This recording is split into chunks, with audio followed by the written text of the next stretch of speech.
La souterraine capitale française du secourisme durant 2 jours. La commune accueille en effet les premières assises nationales santé, secours et territoire. Elles sont organisées par la Fédération des sapeurs-pompiers de France. Et sur place, nous retrouvons en direct Philippe Mallet en compagnie justement d'un des grands responsables des pompiers. Bonjour Philippe.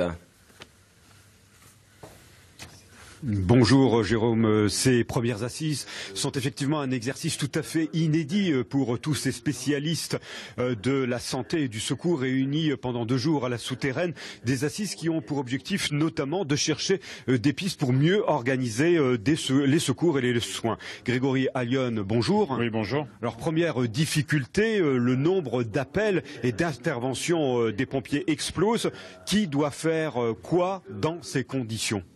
Je crois qu'aujourd'hui, on est sur un constat partagé. Les urgences sont en surchauffe, les sapeurs-pompiers sont sursollicités. Donc aujourd'hui et demain, nous souhaitons réfléchir sur les modalités pour permettre justement une meilleure orientation, une meilleure prise en charge.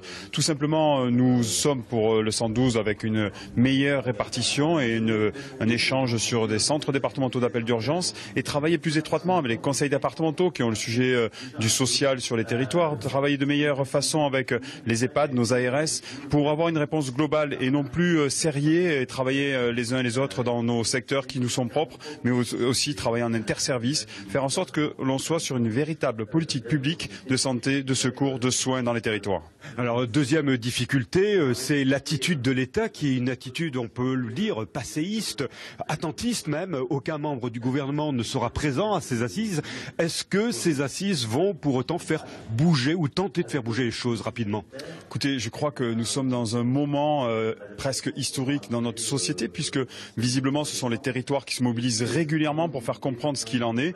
Aujourd'hui, la volonté avec l'Assemblée des départements de France, Dominique Bussereau, Monsieur Richefou, qui est le président de la Conférence nationale des services d'incendie et de secours, et puis des gens des ARS, nous-mêmes, c'est de faire quelque part un peu un appel des territoires sur le sujet du secours, de la santé. Un projet de législatif ? Écoutez, législatif pas encore, nous n'avons pas la pleine mesure, et puis le député qui sera avec nous portera peut-être nos idées au Parlement, mais en tous les cas un vrai manifeste des territoires, des sapeurs-pompiers et globalement du système de santé qui doit trouver aujourd'hui des solutions pour une véritable politique publique. Grégoire Allione, je vous remercie. Les assises continuent cet après-midi avec notamment la question épineuse qui concerne directement nos territoires et le département de la Creuse en particulier, celle du maintien à domicile. Merci Philippe Mallet pour toutes ces précisions. Merci à Nicolas Chigot pour les images.